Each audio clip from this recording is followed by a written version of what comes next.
Hello everybody, welcome to story time. I'm going to be reading the second part of the Phantom Tollbooth today.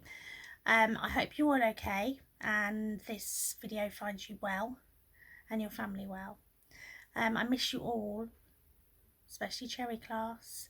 And Jenny, this is for you. I said I'd record it and here we go, part 2 of the Phantom Tollbooth. Right, let's find where we got up to.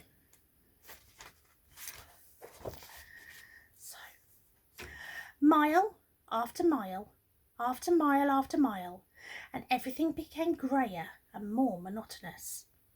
Finally, the car just stopped altogether, and try as hard as he might, it wouldn't budge another inch. I wonder where I am, said Milo, in a very worried tone. You're in the doldrums, wailed a voice that sounded far away. He looked around quickly to see who had spoken. No one was there, and it was as quiet and still as anyone could imagine. Yes, the doldrums, yawned another one. But still, he saw no one. What are the doldrums? He cried loudly and tried very hard to see who would answer this time. The doldrums, my young friend, are where nothing ever happens and nothing ever changes. This time the voice came from so close that Milo jumped with surprise, for sitting on his right shoulder, so lightly that he hardly noticed, was a small creature exactly the colour of his shirt. Allow me to introduce all of us, the creature went on. We are the Lethargians, at your service. Milo looked around, and for the first time noticed dozens of them, sitting on the car, standing in the road, and lying all over the trees and bushes. They were very difficult to see because whatever they happened to be sitting on or near was exactly the colour they happened to be. Each one of them looked very much like the other, except for the colour, of course, and some looked even more like each other than they did themselves. There we go. It's a picture of them. Very strange. Oh, I'm very pleased to meet you, said Milo, not sure or not if he was pleased at all. I think I'm lost. Can you help me, please? Don't say think, said one sitting on his shoe, for the one on his shoulder had fallen asleep. It's against the law. And then he yawned and fell off to sleep too. No one's allowed to think in the doldrums, continued a third, beginning to doze off. And as each one spoke, he fell off to sleep, and another one picked up the conversation with hardly any interruption. Don't you have a rule book? It's Local Ordinance 175389-J. Milo quickly pulled the rule book out of his pocket, opened the page and read Ordinance 175389-J. It shall be unlawful, illegal and unethical to think. Think of thinking, surmise, presume, reason, mediate, meditate, or speculate while in the doldrums. Anyone breaking this law shall be severely punished. Well, thought Milo, that's a ridiculous law. Quite indignantly he thought this. Everybody thinks, he said. We don't, shouted the Lethargians all at once, and most of the time you don't either, said the yellow one sitting in a daffodil. That's why you're here. You weren't thinking. You weren't paying attention either. People who don't pay attention often get stuck in the doldrums. And with that he toppled out of the flower and fell snoring onto the grass. Milo couldn't help laughing at the little creature's strange behaviour, even though he knew it was quite rude.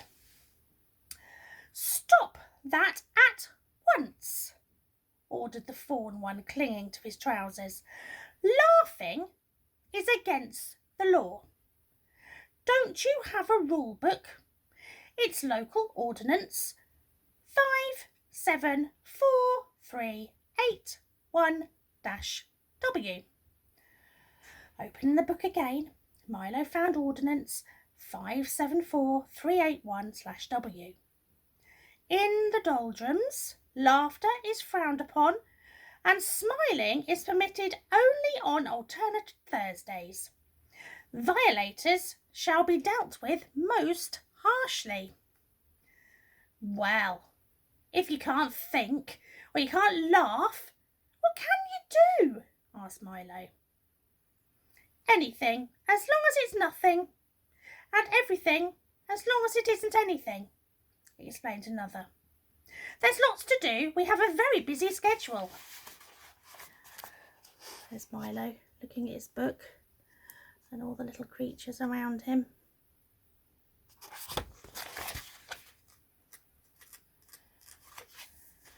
At 8 o'clock, we get up, and then we spend from 8 to 9 daydreaming.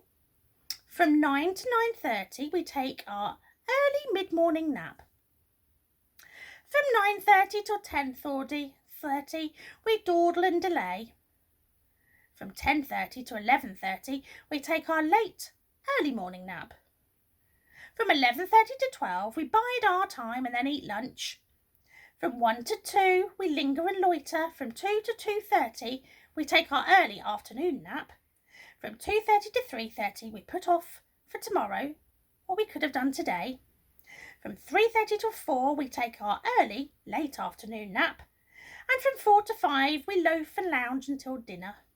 From 6 to 7, we dilly-dally. And from 7 to 8, we take our early evening nap.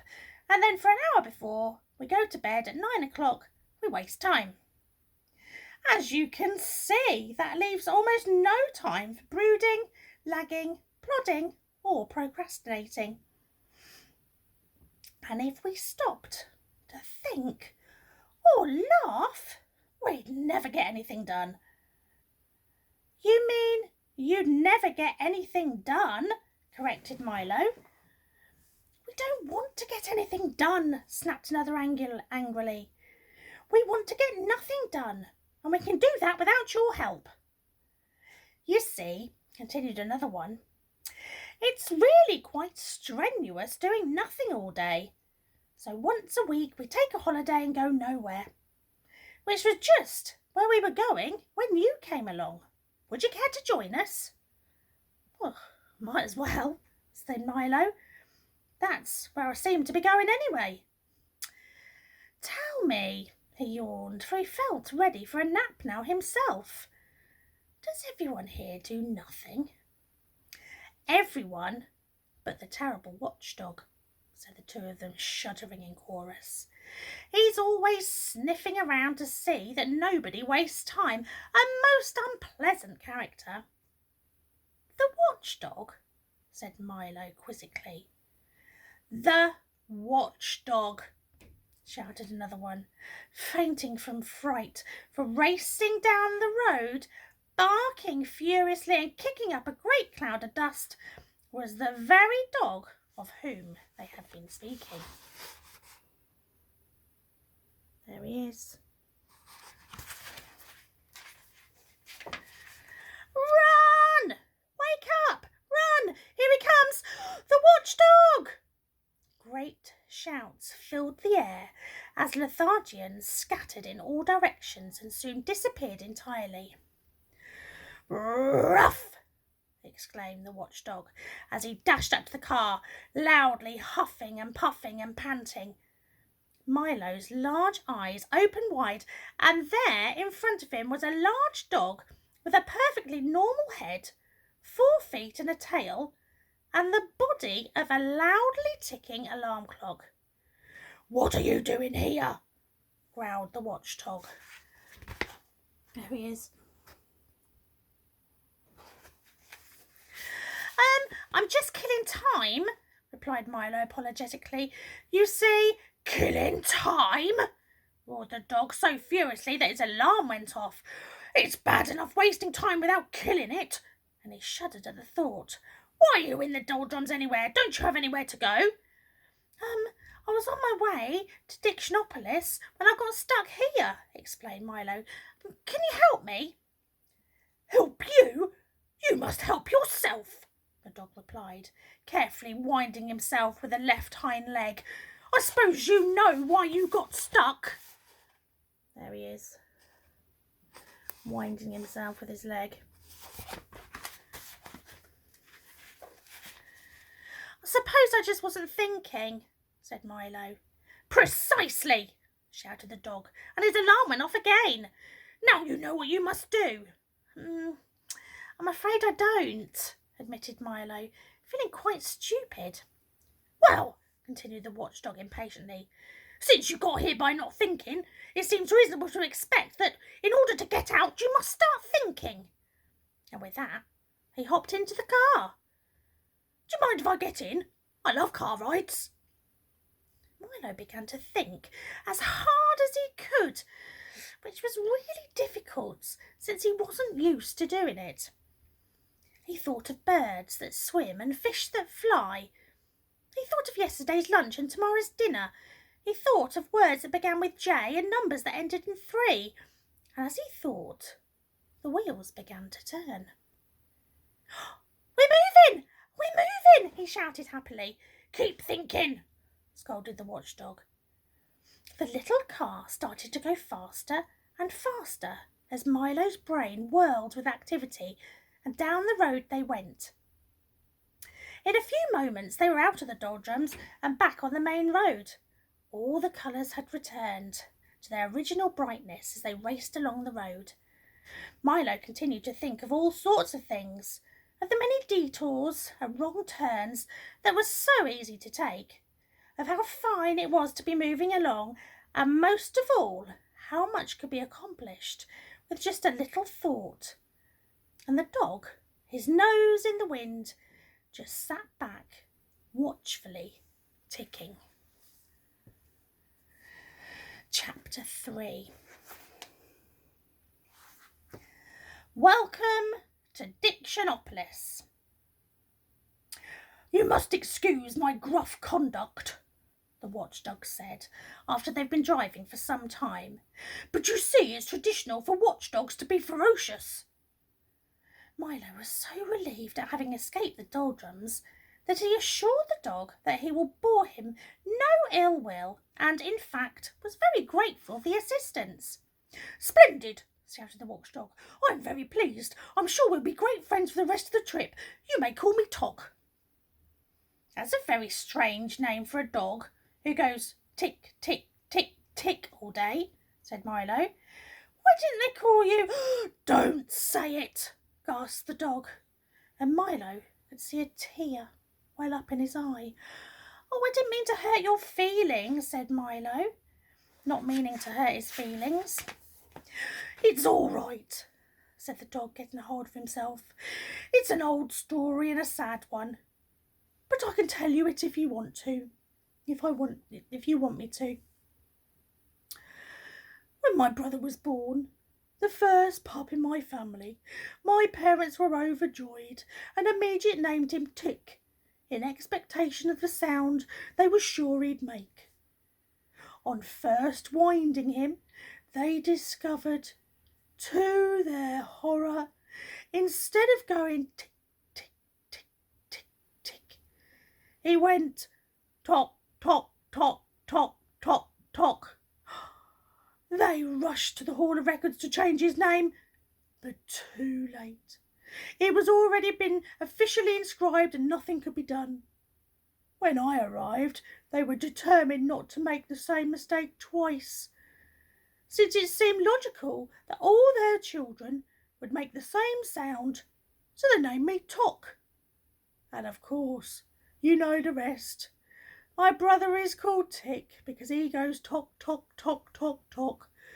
And I'm called Tock because I go tick, tick, tick, tick, tick.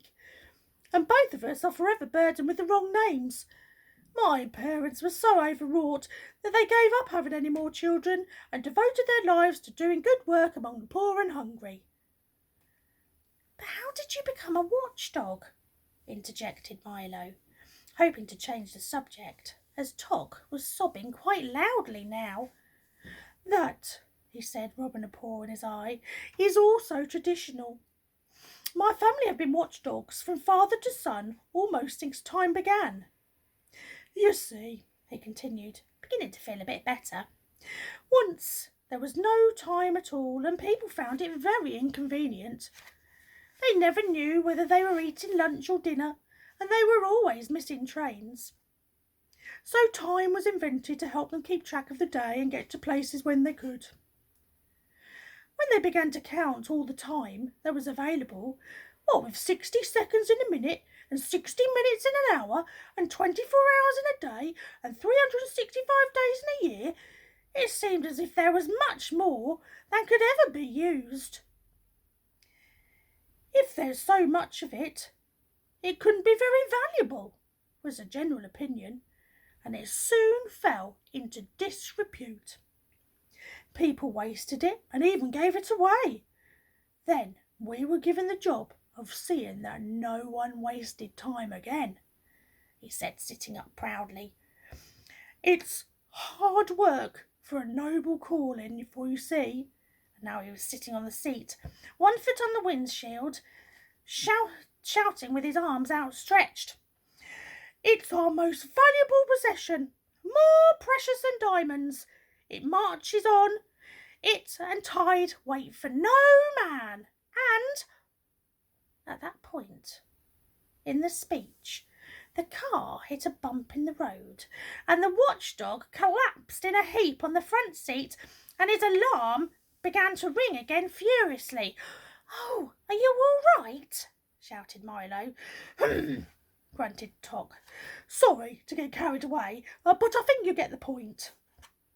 As they drove along, Tog continued to explain the importance of time, quoting the old philosophers and poets and illustrating. Each had a point with gestures that brought him perilously close to tumbling headlong from a speeding car. Before long, in the distance, they saw towers and flags of Dictionopolis sparkling in the sunshine, and in a few moments they reached a great wall and stood at the gateway to the city. There's the city.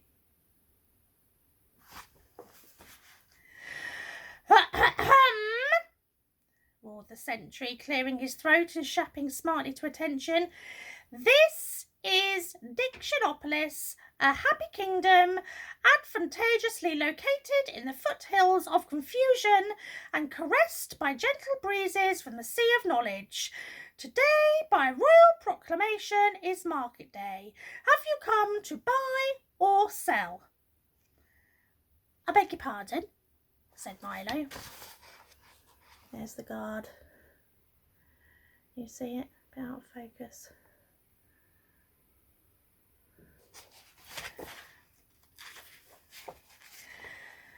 "Buy or sell? Buy or sell?" repeated the sentry impatiently. "Which is it? You must have come for some reason." Milo began. "Come now, if you don't have a reason, you must at least have an explanation, or certainly an excuse," interrupted the sentry. "No," Milo shook his head. Very serious," the sentry said, shaking his head also. "You can't get in without a reason." He thought for a moment and then continued. "Wait a minute. Maybe I have an old one you could use." He took a battered suitcase from the sentry box and began to rummage busily through it, mumbling to himself. No, this won't do. Ah, this is fine," he cried triumphantly, holding up a small medallion on a chain. He dusted it off and engraved on one side with the words, "Why not?" That's a good reason for almost anything. A bit used, perhaps, but still quite serviceable. And with that, he placed it around Milo's neck, pushed back the heavy iron gate, bowed low, and motioned them into the city. Oh, I wonder what the market will be like, thought Milo, as they drove through the gate. But before there was time for an answer, they had driven into an immense square crowded with long lines of stalls, heaped with merchandise and decorated in coloured bunting. Overhead, a large banner proclaimed, "Welcome to the Word Market." And from across the square, 5 very tall, thin gentlemen, regally dressed in silks and satins, plumed hats and buckled shoes, rushed up to the car, stopped short, mopped 5 brows, caught 5 breaths, unrolled 5 parchments, and began talking in turn. "Greetings, salutations, welcome, good afternoon, hello." Milo nodded his head, and they went on reading from their scrolls. "By order of Araz of Unabridged, King of Dictionopolis, Monarch of Letters, Emperor of Phrases, Sentences, and Miscellaneous Figures of Speech." There they are.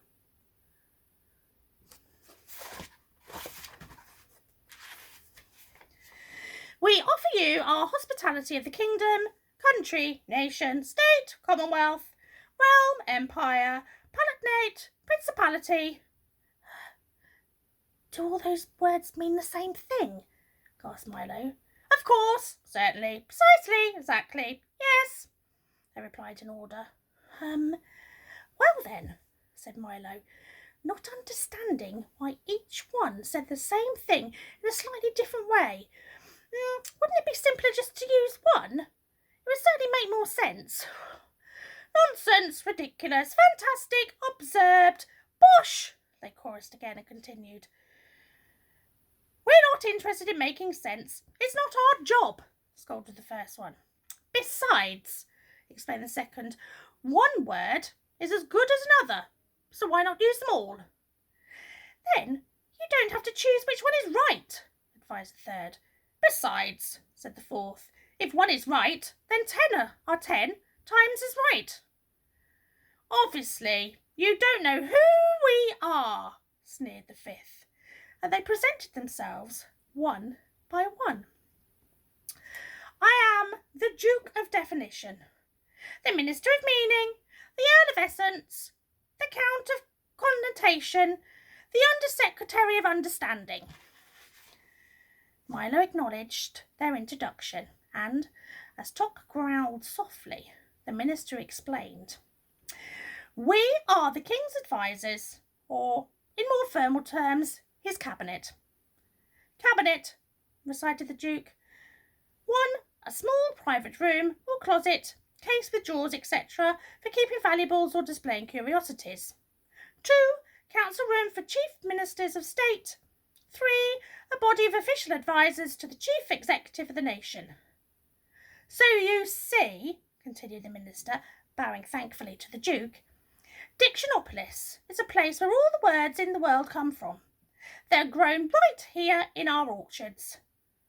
"I didn't know words grew on trees," said Milo timidly. "Oh, where did you think they grew?" shouted the Earl irritably. A small crowd began to gather to see the little boy who didn't know that letters grew on trees. "I didn't know they grew at all," admitted Milo even more timidly.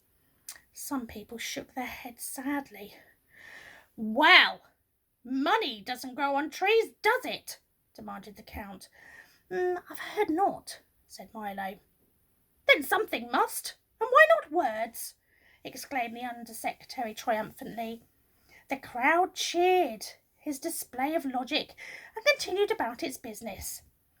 "To continue," continued the minister impatiently, Once a week, by royal proclamation, the word market is held here in the great square, and people come from everywhere to buy the words they need or trade in the words they haven't used. Our job, said the Count, is to see that all the words are sold are proper ones, for it wouldn't do to sell someone a word that had no meaning or didn't exist.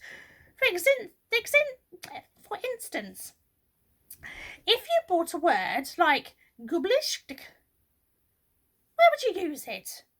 Oh, yeah, that would be difficult, thought Milo. But there were so many words that were difficult, and he hardly knew any of them.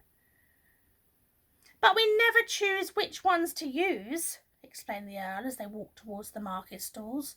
For as long as they mean what they mean to mean, we don't care if they make sense or nonsense. Innocence or magnificence, added the Count. Reticence or common sense, said the Under-Secretary. That seems simple enough, said Milo, trying to be polite. Easy as falling off a log, cried the Earl, falling off a log with a loud thump. Oh, must you be so clumsy? Shouted the Duke. There he is.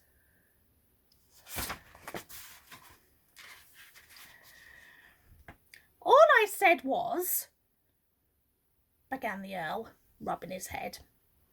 We heard you, said the Minister angrily, and you'll have to find an expression that is less dangerous.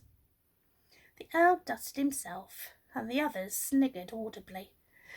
You see, cautioned the Count, you must pick your words very carefully, and be sure to say just what you intend to say. And now we must leave to make preparations for the royal banquet. You'll be there, of course, said the Minister. But before Milo had a chance to say anything, they were rushing off across the square as fast as they had come. Enjoy yourself at the market, shouted back the Under-Secretary. Market, recited the Duke, an open space or covered building in which... And that was the last Milo heard as they disappeared into the crowd. Oh, I never knew words could be so confusing, Milo said to Tock as he bent down to scratch the dog's ear. Only when you use a lot to say a little, answered Tock. Milo thought that was quite the wisest thing he'd heard all day. Come on, he shouted. Let's see the market. It looks very exciting. We'll leave it there. Chapter 4 will be tomorrow.